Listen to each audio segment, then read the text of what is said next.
खुदावंद के ज़िंदा पाक कलाम में से अय्यूब की किताब उसका 13 बाब। मेरी आँख ने तो ये सब कुछ देखा है, मेरे कान ने ये सुना और समझ भी लिया है। जो कुछ तुम जानते हो उसे मैं भी जानता हूँ।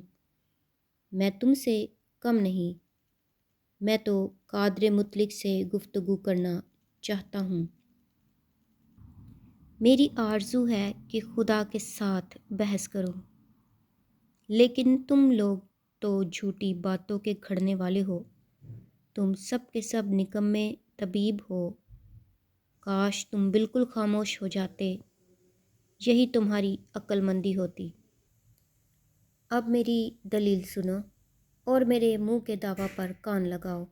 क्या तुम खुदा के हक़ में नाराज़गी से बातें करोगे और उसके हक़ में फ़रेब से बोलोगे? क्या तुम उसकी तरफदारी करोगे? क्या तुम खुदा की तरफ से झगड़ोगे? क्या ये अच्छा होगा कि वो तुम्हारी तफ्तीश करे? क्या तुम उसे फ़रेब दोगे जैसे आदमी को?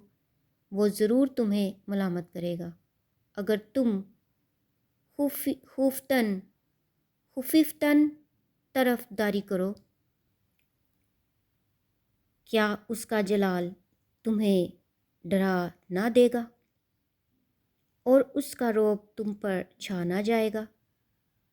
तुम मारूफ बातें राह की कहावतें हैं, तुम्हारी मारूफ बातें राह की कहावतें हैं। तुम्हारी फसीलें मिट्टी की फसीलें हैं। तुम चुप रहो, मुझे छोड़ो ताकि मैं बोल सकूं और फिर मुझ पर जो बीते सो बीते। मैं अपना ही गोश्त अपने दांतों से क्यों चबाऊं और अपनी जान अपनी हथेली पर क्यों रखूं? देखो, वो मुझे कत्ल करेगा, मैं इंतज़ार नहीं करूँगा। बहरहाल मैं अपनी राहों की तायद उसके हजूर करूँगा, ये भी मेरी निजात का बायस होगा, क्योंकि कोई बेखुदा उसके सामने आ नहीं सकता। मेरी तकरीर को गौर से सुनो और मेरा बयान तुम्हारे कानों में पड़े। देखो, मैंने अपना दावा दुरुस्त कर लिया है। मैं जानता हूँ कि मैं सादिक हूँ। कौन है जो मेरे साथ झगड़ेगा? क्योंकि फिर तो मैं चुप होकर अपनी जान दे दूँगा। फ़क़्त दो ही काम मुझसे ना कर, तब मैं तुझसे नहीं छुपूँगा।